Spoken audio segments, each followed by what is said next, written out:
તો જામનગરના કેન્દ્રીય આરોગ્ય મંત્રી મનસુખ માંડવિયા દ્વારા હર ઘર તિરંગા અને આઝાદી કા અમૃત મહોત્સવ અંતર્ગત લોકોને દેશભક્તિના માહોલમાં જોડવા આહવાન કરવામાં આવ્યું છે।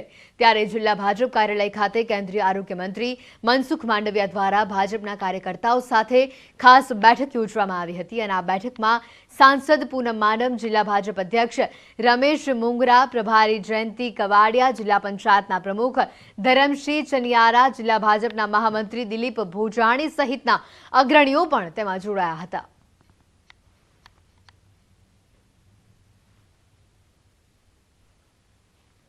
तो लोकशाही चलाववा માટે થઈને એક કોન્સ્ટિટ્યુશન હોવું જોઈએ।